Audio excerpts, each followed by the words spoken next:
How do you know if a relationship is worth saving? Shall I stay or shall I go is one of the fundamental questions. Even if you decide to stay, or even if they decide to go, you may do so while at the same time having a part of you that actually holds the other side. If you think that the decision is 100% perfect, no doubt, no hesitation, then it's a setup. If you leave, you need to be able to leave while experiencing the loss of some things that may have been good, even if it's just a dream of what was. If you stay, you have to be able to grieve the part of you that will never know what it would have been like if you actually left. Every choice comes with loss. The consequence is the choice you didn't make.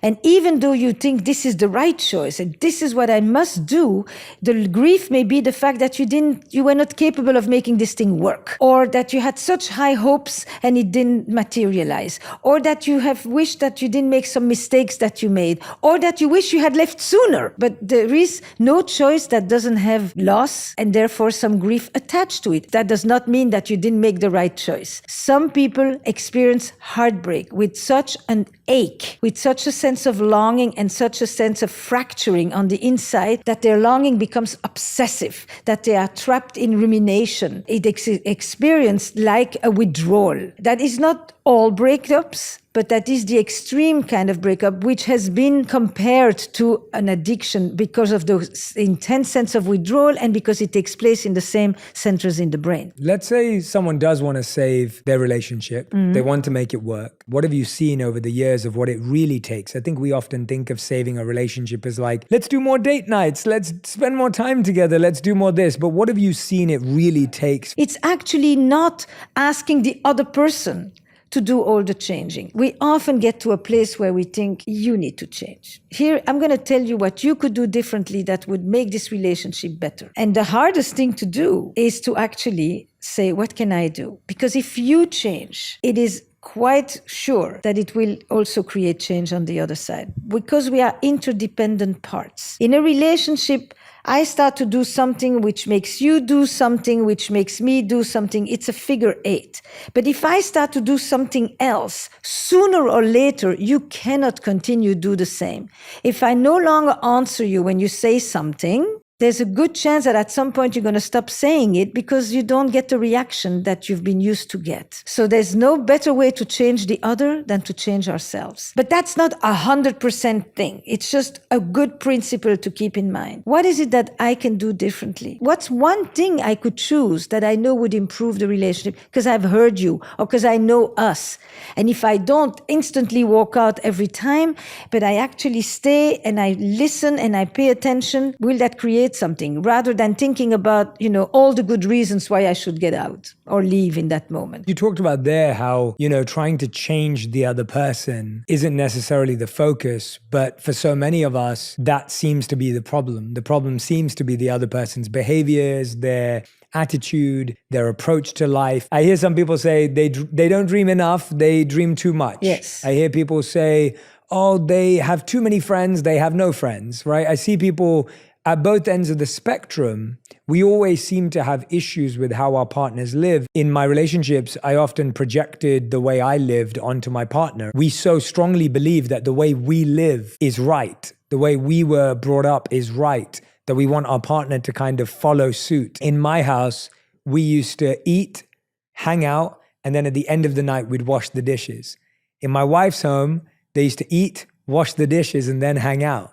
And so when we got married and we started living together and when we were having friends over or whatever it may be, in my mind, we're going to eat, we're going to hang out, and then we're going to wash the dishes. And in my wife's mind, she's thinking, we're going to eat, now we have to clean up, make sure everything's clean, and then we can hang out.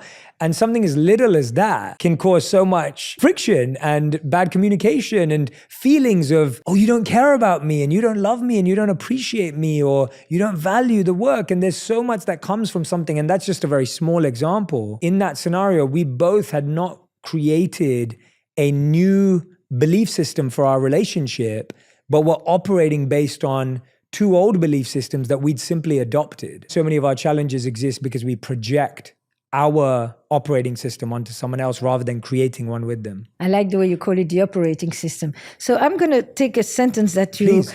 highlighted and start from there. You said, here we were fighting about what's the right moment to do the dishes.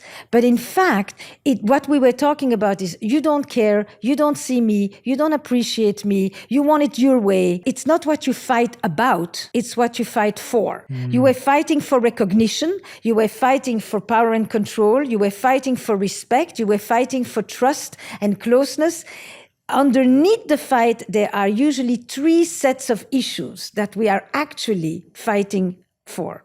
And that is power, trust, and value. I made this nice meal, I prepared, I tried to be kind to your friends, and you don't value me. Once you've understood that, what is the hidden dimension that you are actually fighting for, the fight, the dishes, the when to do them becomes a lot more clear. It's not just I'm imposing my belief on you and I want it to do my way because my way is the right way. You may think this way. The question is what happens when you have to confront yourself with someone who is different. I mean, everything about relationships is about straddling sameness and difference. And when you are a couples therapist, it's very typical that people come to you, they tell you, here, my relationship, here's my partner, let me tell you what's wrong with them and maybe you can fix them and I'll help you. Make my partner understand why my family's way of doing things is the best way of doing things.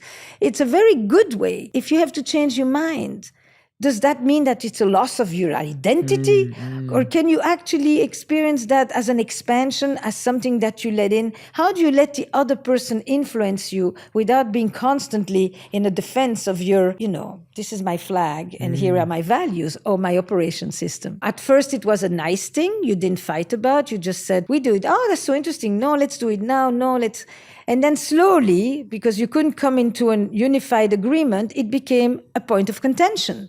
And then that point of contention became the go-to every time you need to talk about your backgrounds, your values, your style, your priorities, your way of doing. People feel robbed of their power. That if I give in to this other person, my partner may be the more powerful one in the relationship. Or if I concede, then in the future when we're making decisions, they're going to think I'm going to concede. And often that is the case, that people get into relationships because they think the other person is submissive or conceding to them or agrees with them on everything they say. And then one day that person goes, wait a minute, I didn't realize I just gave up everything I care about for you. And so how does one learn how to practice that humility and giving up of power? Or is the solution a unified agreement? In every relationship, you will find that there often is one person who is more afraid of losing the other, and one person who is more afraid of losing themselves. One person more afraid of abandonment and rejection, therefore more likely to acquiesce, to pacify, to placate, to say yes, until maybe one day not. And one person more afraid of suffocation, and therefore they fight for their ideas, their ways of doing it, the timing of the dishes. That is less about power. That is more about the nature of connection. The majority of power struggles in a relationship are not power struggles. Power is the defense. The control battle is the way people are defending, trying to get something for something else that they are worried about. It's the surface behavior. Some people, when they're afraid, they fight. But the issue is not fighting. The issue is that they're actually afraid and they're trying to deal with their fear by gaining control. Don't just go for what you see, because what you see isn't necessarily just what it is. Go always looking at a level below. Otherwise, you're going to have a lot of this. Who did you have to fight with? That you had a sense that if you don't go all the way and with fists, that's the motion of fighting, right? It's not this.